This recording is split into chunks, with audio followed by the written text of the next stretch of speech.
Hello बच्चों, आज का टॉपिक है थेल्स थ्योरम। हम लोग थेल्स थ्योरम को बहुत आसान तरीके से समझने का कोशिश करेंगे कि थेल्स थ्योरम कहता क्या है। और अब आपको लास्ट वीडियो के अंत तक जो है पूरी तरह से समझ में आ जाएगा कि थेल्स थ्योरम को जो है किस तरह से प्रूव किया जाता है। तो देखते हैं कि थेल्स थ्योरम क्या कहता है।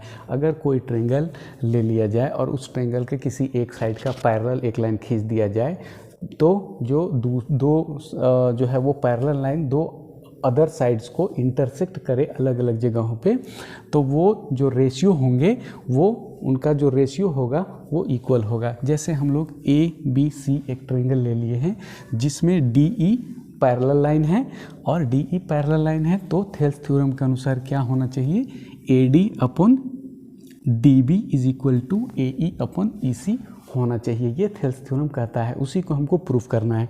तो कैसे प्रूफ करेंगे, उसके लिए आपको ज़्यादा समय ना लगे कह के कुछ हम लिख रखे हैं, उसको देखते हैं। आपको स्टार्टिंग कैसे प्रूफ करना चालू करना है कि आपका नंबर बिल्कुल ना कटे। देखते हैं। प्रूफ में लिखना है we are given a triangle ABC। हम लोगों को एक ट्रायंगल ABC दिया गया है जिसमें DE parallel to BC। DE क्या है, BC का पैरेलल है। AB and AC at parallel है which intersect the lines AB and AC at point D and E, जो कि AB और AC को पॉइंट D और E पर इंटरसेक्ट करता है रिस्पेक्टिवली। इंटरसेक्ट करता है ये पैरेलल लाइन AB को यहाँ पे और AC को यहाँ पे इंटरसेक्ट करता है। आगे कुछ कंस्ट्रक्शन का काम करते हैं। क्या करते हैं, कुछ कंस्ट्रक्शन का काम करते हैं। कंस्ट्रक्शन का काम करने में क्या है कि join DC and EB, DC और EB को ज्वाइन करना है। तो DC और EB को हम ज्वाइन कर देते हैं। आपको इस तरह से ज्वाइन कर देना है और यहाँ EB को भी B को E से क्या करना है, ज्वाइन कर देना है। इस तरह से हमने DC और EB को क्या किया, ज्वाइन कर दिया है। DC और EB को ज्वाइन कर दिया है। ज्वाइन करने के बाद यहाँ पहले हम लोग को draw DM perpendicular to AC। DM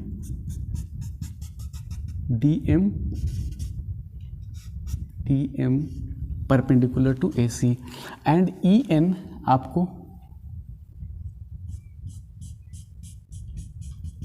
EN perpendicular to AB खींच लेना है। इतना लिखने के बाद EN परपेंडिकुलर टू AB, इतना लिखने के बाद आपको सीधा लिखना है। यहाँ तो हम लोग को we have to prove that AD upon DB is equal to AE upon EC लिखा हुआ है। कंस्ट्रक्शन कर दिए हैं। कंस्ट्रक्शन करने के बाद आपको यहाँ हम लोग को जो है कंस्ट्रक्शन इस तरह से करने के बाद we know that area of triangle equal to, हम लोग जानते हैं कि त्रिभुज का क्षेत्रफल बराबर 1/2 इंटू बेस इंटू हाइट होता है, हम लोग को पता है। तो अब क्या करेंगे कि ट्रायंगल ADE को दो बार लेंगे। ट्रायंगल ADE को पहली बार हम लेंगे BDE के साथ में, और फिर दोबारा जो लेंगे ADE ट्रायंगल को किसके साथ में लेंगे, यहाँ हम उसको मार्क कर देते हैं, यहाँ उसको DEC के साथ में लेंगे। मतलब एक बार ADE के साथ में BDE को लेंगे, BDE का रेशियो निकालेंगे एरिया का, और दोबारा ADE के साथ में DEC का रेशियो निकालेंगे एरिया के साथ, एरिया का रेशियो निकालेंगे। तो देखते हैं हम लोग कि जैसे हम लोग क्लास 9th में ही जानते हैं कि एरिया को किस तरह से लिखा जाता है। तो इस तरह से ADE अपॉन AR अब BDE लिखेंगे इक्वल टू क्या होता है 1/2 इंटू बेस। क्या है, बेस वही है जो आपको प्रूफ करना है। प्रूफ क्या करना है, AD। तो इस ट्रायंगल के लिए बेस क्या हुआ, AD हुआ। तो AD इंटू हाइट क्या है, इस ट्रायंगल के लिए ADE के लिए अभी हाइट EN है। क्या है, EN है। तो आपको EN लिख देना है अपॉन 1/2 इंटू BDE के लिए हाइट बेस क्या है, BD है, जो आपको प्रूफ करना है। प्रूफ क्या करना है, DB प्रूफ करना है। तो हम लिखेंगे DB into height EN। Height E N यहाँ लिखे हैं, वही ई एन लिखना है, मगर चूंकि ट्रेंगल, इस ट्रेंगल का बात हो रहा है, इस ट्रेंगल का बात हो रहा है और इस ट्रेंगल में ई एन है नहीं, तो क्यों जो है इस ट्रेंगल को का हाइट ई एन लिया जा रहा है? क्यों? चोट लगा है सर पे और टाका पेट पे पड़ रहा है रन पिक्चर में, जैसा कि बोला गया है कि चोट लगा सर पे और टाका पड़ा पेट पे। तो आप सर, आपका क्वेश्चन जो है पूछना ज़रूरी है कि सर आप जब बी डी ई का बात कर रहे हैं ट्रेंगल, तो आप ई एन उधर बाहर क्यों जा रहे हैं? तो उसको मैं समझा देता हूँ आपको कि एक ट्रेंगल हम ले लेते हैं इस तरह से, कैसो ही एक ट्रेंगल हम ले लेते हैं, इस तरह से एक ट्रेंगल ले लिए। अब इस ट्रेंगल का आपको हाइट निकालना है, तो कैसे निकालेंगे हाइट? हाइट निकालने के लिए इसको थोड़ा आगे बढ़ाना होगा और आगे बढ़ा के यहाँ से एक लाइन खींचिएगा, तब ना इस ट्रेंगल का हाइट निकलेगा। तो इसी तरह इस ट्रेंगल का हाइट निकालने के लिए ये वाला जो है डॉट डॉट डॉट डॉट जो दिख रहा है बी डी ई का हाइट निकालने के लिए यहाँ से आगे बढ़ाया गया और आगे बढ़ाने के बाद यहाँ 90 डिग्री का एंगल हमको मिला, इसीलिए यहाँ क्या लिखे? इसीलिए चोट लगा सर पे, टाका पड़ा पेट पे हुआ, यहाँ ई एन। ये सब इसलिए बता रहे हैं ताकि आपका माइंड में इमेज बना हुआ रहे।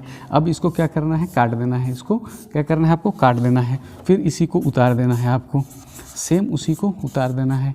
ए D E upon A R B D E is equal to क्या है आपको जो प्रूफ करना था? ए डी अपॉन क्या? D B. ये इक्वेशन 1 आपको मिल गया है, ये इक्वेशन 1 आपको मिल गया है। अब जो है सेम हम लोग नाउ यहाँ से लिखेंगे, हम आगे लिखना है and.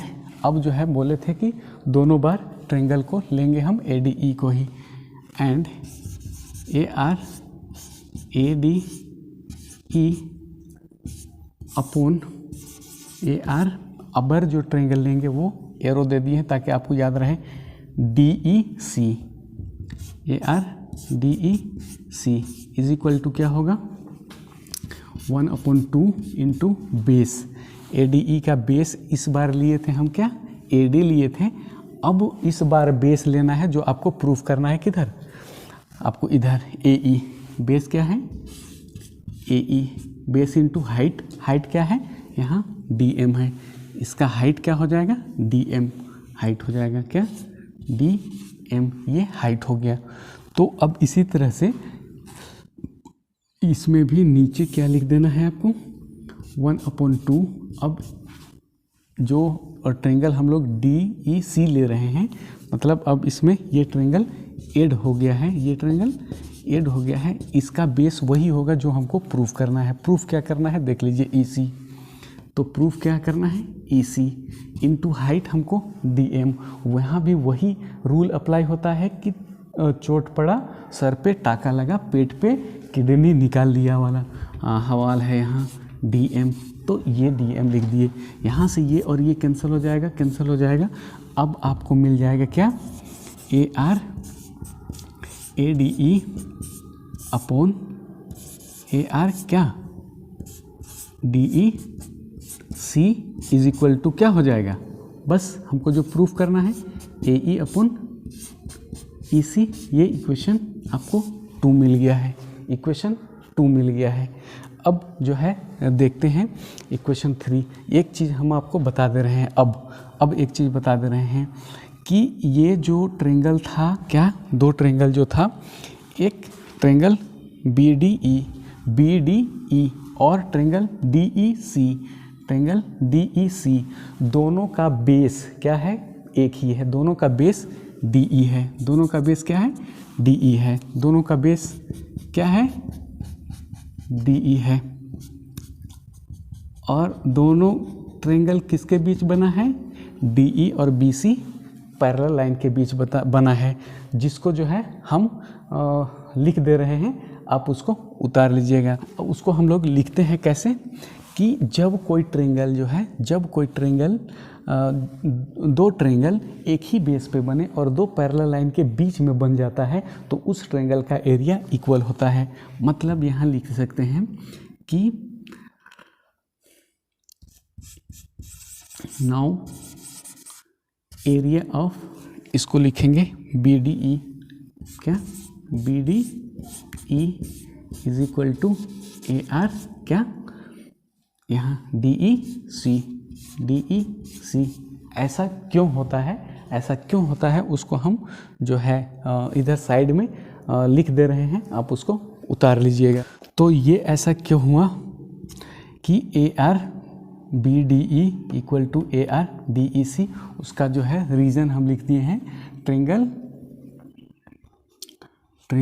B D E and triangle D E C are on the same base D E, दोनों triangle D E same base पे बना हुआ है, and between the same parallel line B C and D E, और B सी और D E parallel line के बीच में बना है। अगर इस तरह होता है तो दो ट्रायंगल बने सेम बेस पे और दो पैरेलल लाइन के बीच में, तो एरिया बराबर होता है, इसीलिए हमने ऐसा लिखा है। इसको लिखने के बाद आपको यहाँ रीजन लिख देना है, या जो जगह बचता है उसमें रीजन आपको लिख देना है, जिसको इसको हम लिखे हुए हैं।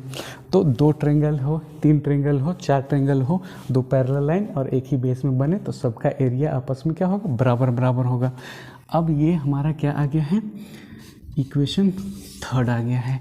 तो इक्वेशन जब थर्ड आ गया है तब ये कंक्लूजन निकलता है कि जब पहला में हमारा ये नीचे वाला जो डिनोमिनेटर है ये, और ये दूसरा में डिनोमिनेटर ये वाला का एरिया जब बराबर है, और ऊपर जो नोमिनेटर है ये और ये तो सेम है, मतलब ए डी ई इसका एरिया तो बराबर होगा ही।